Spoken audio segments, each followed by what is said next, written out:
Let's move on to our next segment. I'd like to introduce to you Nicholas Lloyd. Nicholas is from the UK. He's our historian, anthropologist, a man of a lot of wisdom and knowledge.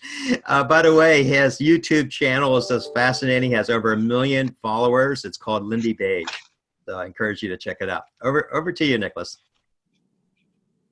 Thank you very much. Right, I have been given a gargantuan task today in that I'm supposed to sum up the life of Winston Churchill to coincide happily with the art talk that we've just heard. How on earth can I, in 15 minutes, even start to scratch the surface? It's such a gargantuan task. And I'm handicapped, I believe, because I don't know quite how much a typical American, not that I'm saying you're typical Americans, I mean, you're all fabulously well educated and the like, but how much they know about. And so I'm thinking, oh, do I tell them all the famous stuff, in which case maybe they know it already, but I wouldn't want you to miss out. Anyway, Winston Spencer Churchill, it's actually a double-barreled name, but for some reason it wasn't hyphenated. Most people just called him Winston Churchill, born, as we've heard, in 1874, and he was already really famous by the time he was just in his 20s. Indeed, in the 1970s, there was a film made here called simply Young Winston, about that early part of his life. And he'd already done enough in that part of his life for them to think, well, let's make a film about the guy. Then he later went on to do quite a lot more. He was born definitely with a silver spoon in his mouth. He was born in Blenheim Palace, which is just one of the biggest, grandest palaces. Well, it's certainly one of the biggest, grandest palaces in Britain. So that gives you some idea of just how flipping big and grand it was. But his relationship with his parents wasn't that great. He was brought up mainly by his nanny, and he formed a very strong relationship with that nanny. And his father, of whom he saw really not all that much, formed a very low opinion of him. And he was packed off to boarding school at quite a young age. And I think I should read you just a bit of a letter that his father wrote to him. Though to be fair, when he wrote this, he was getting on a bit, and possibly some kinder historians suggest he wasn't necessarily all there upstairs. But anyway, he wrote, amongst other things, it's quite a long letter, but here's a quote.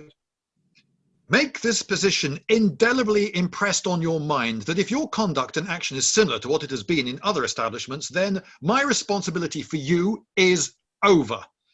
I shall leave you to depend upon yourself, giving merely such assistance as may be necessary to permit a respectable life, because I am certain that if you cannot prevent yourself from leading the Oh, was that my own voice? Yes, I think it was. I'm feeding back for some reason. Because I am certain that if you cannot prevent yourself from the useless, unprofitable life that you have had during your school days and latter months, you will become a mere social wastrel, one of the hundreds of the public school failures, and you will be degenerate. You will be a shabby, unhappy, you'll be shabby, unhappy, and live a futile existence. And that is so that you will have to bear all the blame for such misfortunes yourself. Okay, so not the kindest of outlook from his father, but maybe it was a small mercy that his father died not long after writing that. And some historians will tell you that he died of syphilis because they want to cast him as definitely as the role of baddie. I'm unaware of any compelling evidence that it was actually syphilis that he died of, but certainly he was treated for syphilis quite a bit during his lifetime with mercury and the like. Anyway, he died at the age of 45, and his son would outlive him twice over. Despite having a reputation for being a very heavy drinker and smoker and so forth. If everything you've heard about how much he drank and smoked is true, then Churchill wouldn't have made it to the age of 40. Okay, so he sought action. His father said, I want you to be a soldier, and sent him into the military form in his school, and he applied for Sandhurst for officer training, and he failed. And he applied again, and he failed. He got in third time, but he still didn't pass with a good enough mark to get into the infantry, which is what he was trying for. So he ended up having to go into the cavalry, which displeased his father even more because it's more expensive to be in the cavalry. You've got to pay for a horse for a start, extra £200 a year, which is quite a bit. So there he was, a failure, but he got into the army. And because he was so well connected, he was able to pull a lot of strings, and he went to everywhere where there was action. For instance, when there was a rebellion in Cuba, he went over there to act as an observer and ended up taking part in some skirmishes because he wanted to be where the action was. He then went to India, and wanting to be where the action was, he got posted to where there were rebellions and there was fighting going on. And then later on, there's stuff going on in the Sudan. Right, so he got himself posted to the Sudan, and with Kitchener's army, he fought against the Mad Mahdi. He took part in that campaign, which some of you might know, Gordon of Khartoum and all that. And he wrote, never mind. And then he wrote The River War, all about that, and it became quite a best-selling novel. And so with his postings also to various newspapers, he was making a name for himself. And he got posted as well to the rebellion in the Swat Valley in India on the condition that he could be a war correspondent. And so he wrote loads of more articles about that. And again, he's making more of a name for himself. And getting quite known. And then he predicted the Second Boer War and got himself sent out there as a war correspondent, and was writing for various newspapers and being talked about quite a lot back home. And then he was always going for the hotspots. He was going to where the danger was all the time. And he got captured by the Boers, and then he escaped. And then he wrote more letters back to Britain, which got published about all his adventures in South Africa. And the Boers were trying to recapture him, of course, but he escaped, then rejoined the army, and then he was one of the first men into Ladysmith, and he was one of the first men into Pretoria. And he took part in the last ever military actually in action British cavalry charge, and famously wrote of it, "There is nothing more exhilarating than to be shot at without result." So anyone who says that he was a lightweight is just straightforwardly wrong. He was always putting himself in danger. Although, may I add that he would, if he was born in 1874, and during the whole of the Victorian period, the British Army fought 60 campaigns and won 59 of them. So I suppose that any young man joining the British Army and putting himself into danger would also always do so in those days with the spirit of optimism, because we were almost certain to win.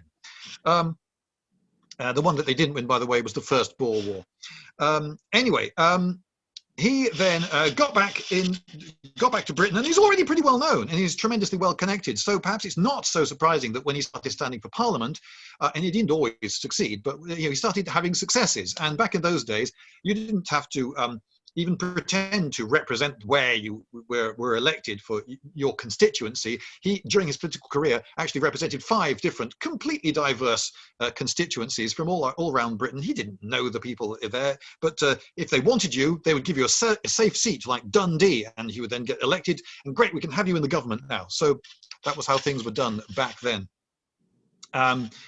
And he is famous for crossing the house, the floor of the House. He joined originally as a Conservative, then he crossed the floor to the Liberals, which is sort of the left-ish party at the time, and then later crossed back across the floor and rejoined the Conservatives. Some people will emphasize how these were actually astute, opportune moves designed to further his career, but he didn't actually change his politics.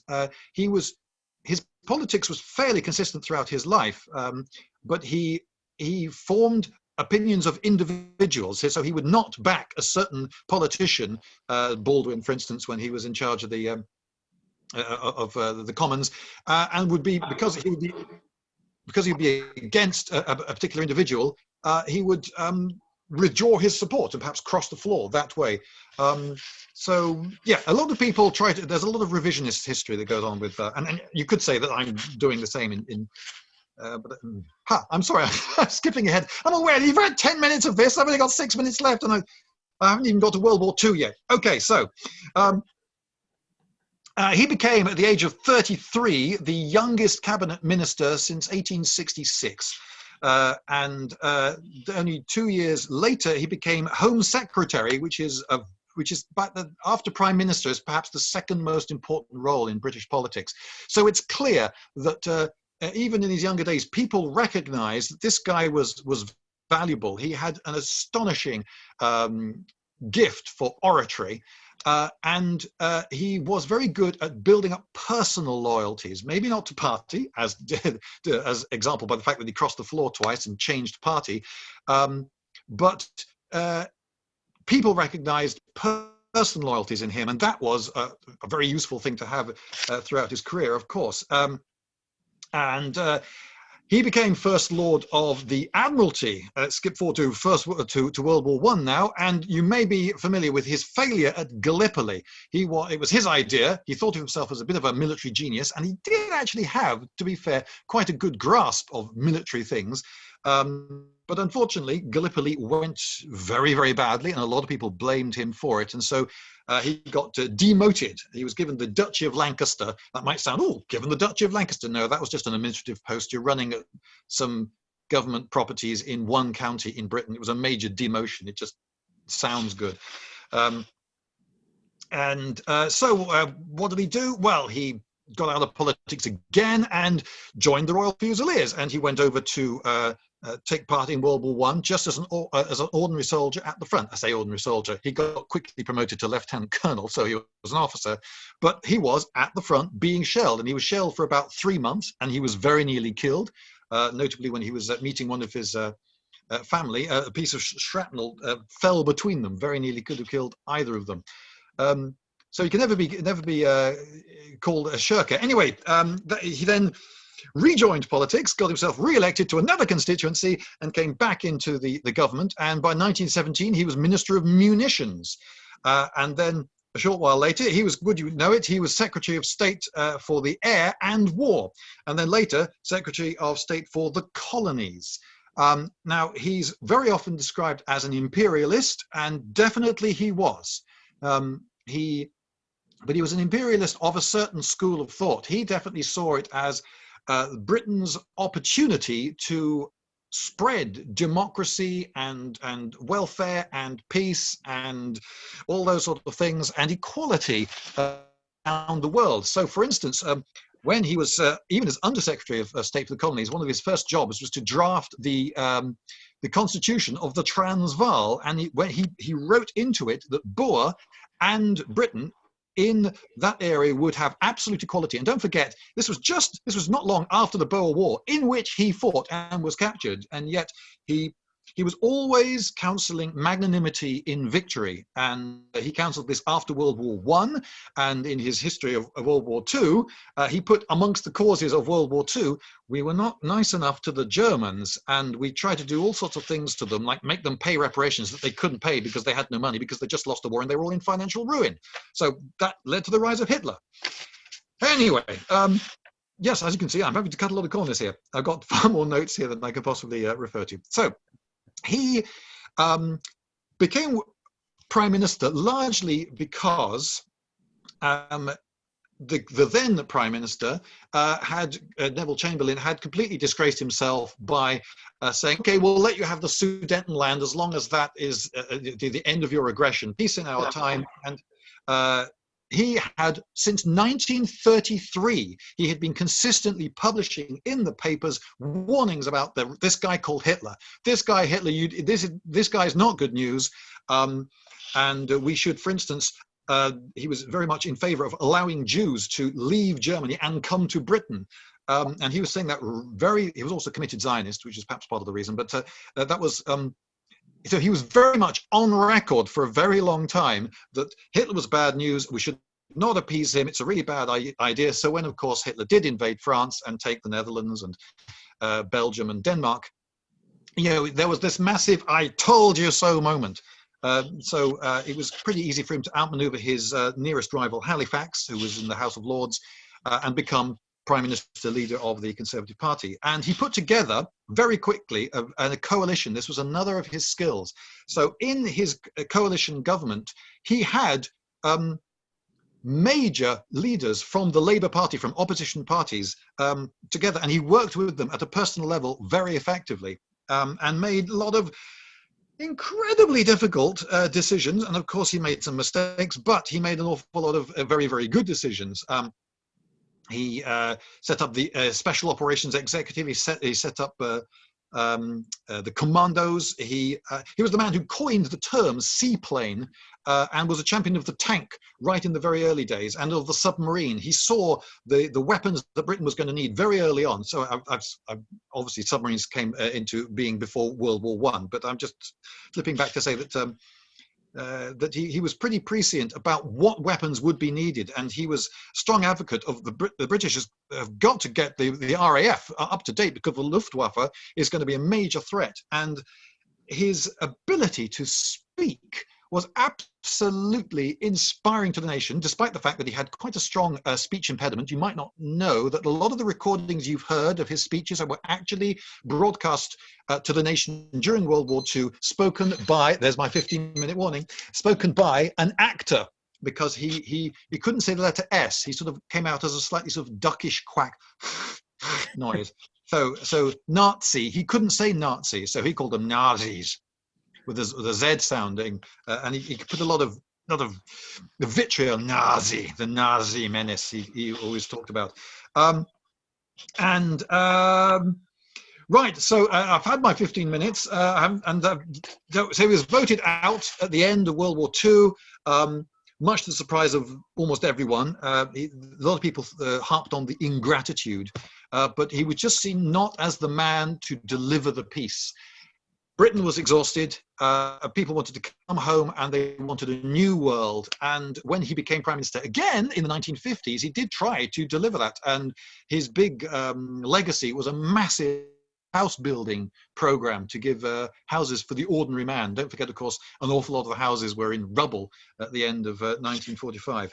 There you go. So I've said about half of the things that I was going to say, but I'm sorry, 15 minutes, you just can't do much more than that. But I'm willing to field questions from the floor. Thank you so much, Nicholas. It was a very daunting task, and you did an excellent job. Do you have any questions, comments anyone has? Nicholas? I have one question, AJ. This is Mike Mann. Hello. So, with all of his Army background, Sandhurst and everything, why First Lord? I've never pieced that together. I'm sorry, your voice is echoey. I couldn't hear the question. You didn't piece together what? Why? With all of his background. Yes. Why First Sea Lord? How did he make that leap to be the First Sea Lord? Well, in Britain, that's actually the top rank. If you get the top rank, I'm sorry, I said the wrong thing. The naval job that he had in World War One. How did he go from all of his Army background into that job in the government? Why did they choose him for that, or why did he pursue that?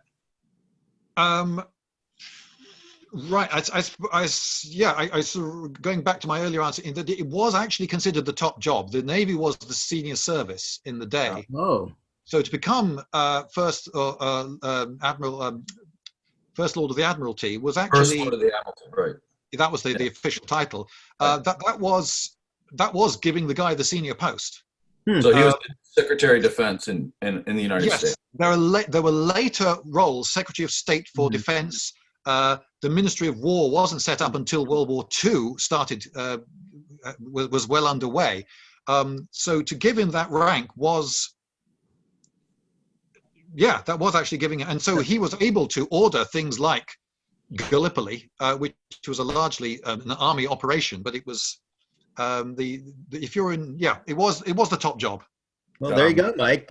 Easy shift from the cavalry, from the army to the Navy, at least in the UK back then. That actually makes a lot of sense now that I think about it. But I've always wondered why. Interesting question. Yeah. When in World War II, he writes in his memoirs of World War II that a signal was sent from Admiralty to the fleet, "Winston is back," which of course he thought was great, because Winston is back and this is presumably a good thing. Although some other people looked at the same signal and said, "Oh, Winston is back. Oh God, we got this clown in charge again." But interestingly, there seems to be very little evidence of that signal ever having been sent. So it could be a bit of self-glorification in his memoirs. Hey, thank you so much. That was a wonderful job, Nicholas, as always. I may now, having having done all this, I may have to do a 1.5 hour video for well, we'll look forward to it. Filling in the gaps. I do encourage everyone to check out his YouTube channel, Lindybeige. You will get literally lost in it for hours.